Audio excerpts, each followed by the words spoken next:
Saudara-saudari terkasih, apakah saudara sudah memulai hari ini dengan penuh sukacita dan punya niat untuk berbuat baik meskipun kecil?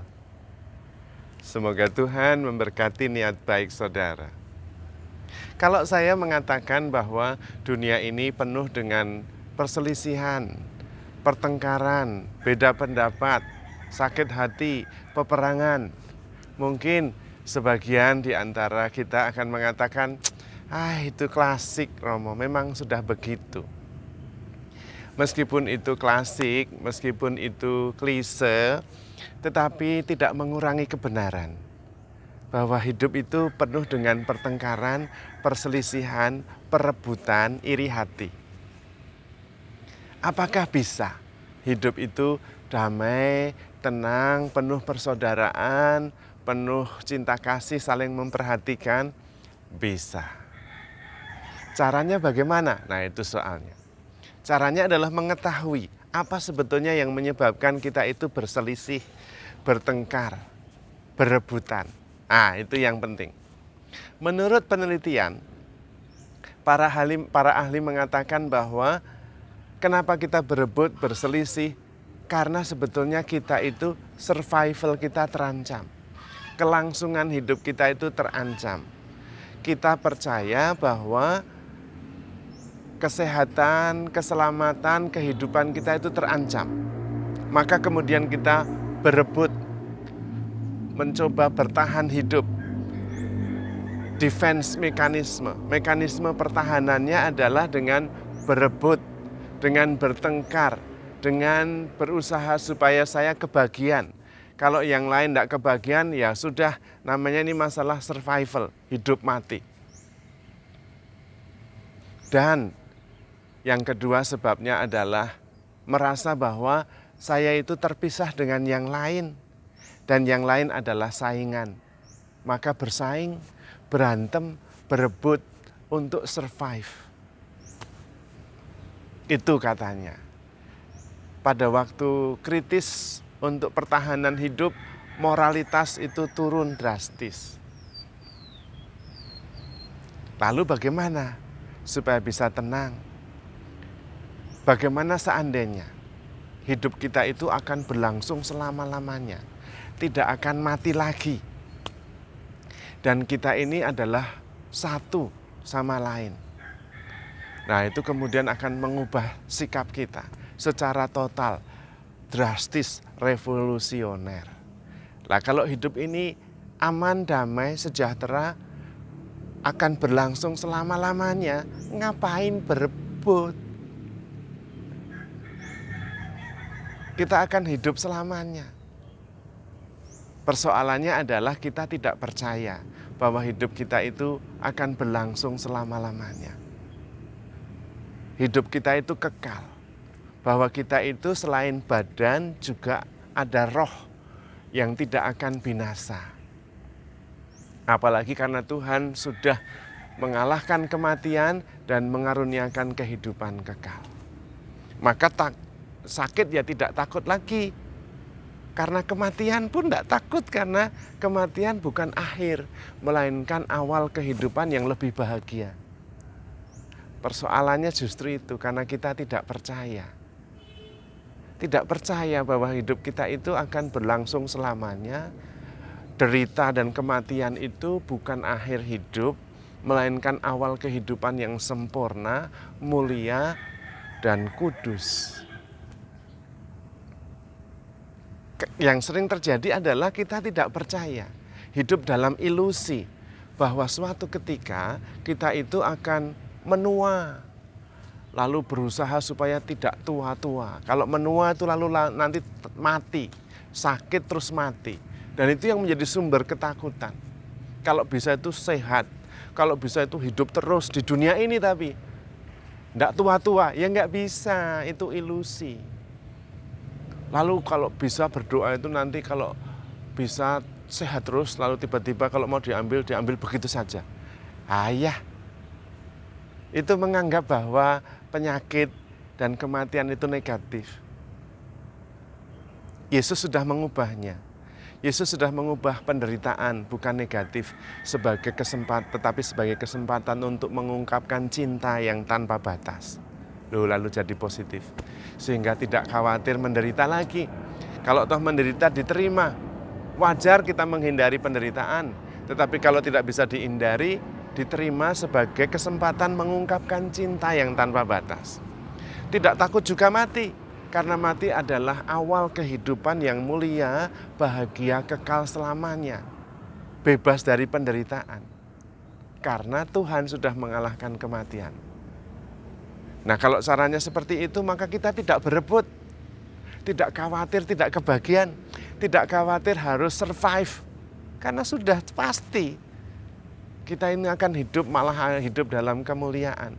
Kematian itu bukan akhir. Akhir hidup kita adalah hidup dalam kemuliaan, bahagia, kekal selamanya. Ngapain repot-repot? Ngapain susah-susah? Kalau toh menderita, kita bisa menerimanya, karena itu juga bukan akhir. Kematian juga bukan akhir. Bahkan derita bisa menjadi kesempatan mengungkapkan cinta tanpa batas. Masalahnya adalah kita percaya atau tidak. Yang kedua, kalau kita bisa menyadari bahwa saya dan yang lain itu satu, maka sikap kita akan berubah, berbeda. Tidak bersaing, tidak saling menjatuhkan, tidak saling menyakiti. Nah, karena mereka itu satu sama kita. Tuhan Yesus sendiri memang mendoakan kita supaya ingat bahwa kita itu sungguh-sungguh satu di dalam Dia. Ya Bapa, aku berdoa kepadamu supaya mereka menjadi satu, seperti Engkau dan aku adalah satu. Kita itu satu. Rasul Paulus dengan jelas mengatakan kita banyak anggota tetapi satu tubuh Kristus. Lah kalau kita satu ya enggak usah bersaing, mosok kaki sama tangan bersaing, ya enggak bisa.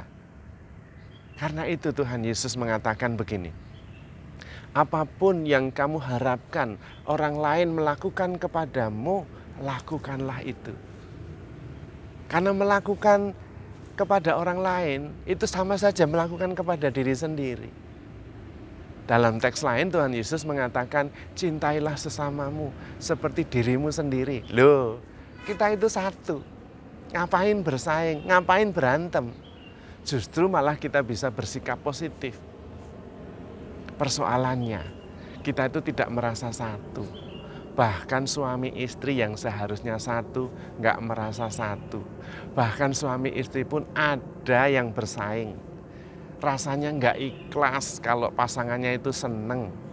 Malah ada yang iri hati, merasa tidak adil. Kamu ya enak-enak ya, saya susah. Loh, pasangan loh. Begitu. Harusnya satu, mereka bukan lagi dua, melainkan satu. Nah kalau pasangan aja begitu, apalagi yang lain. Karena itu, yang bisa mengubah sikap kita, pertama, kita percaya bahwa hidup kita akan berakhir dengan kebangkitan mulia, bahagia, kekal bersama Tuhan. Karena kita begitu dicintai Tuhan. Dan Tuhan sudah berkorban memberikan segala-galanya.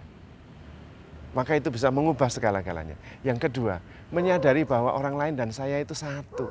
Satu tubuh Kristus. Bahkan bukan hanya dengan orang lain, tetapi juga dengan pohon, dengan binatang. Kita itu satu. Merupakan ungkapan, manifestasi dari roh Allah yang sama dan satu.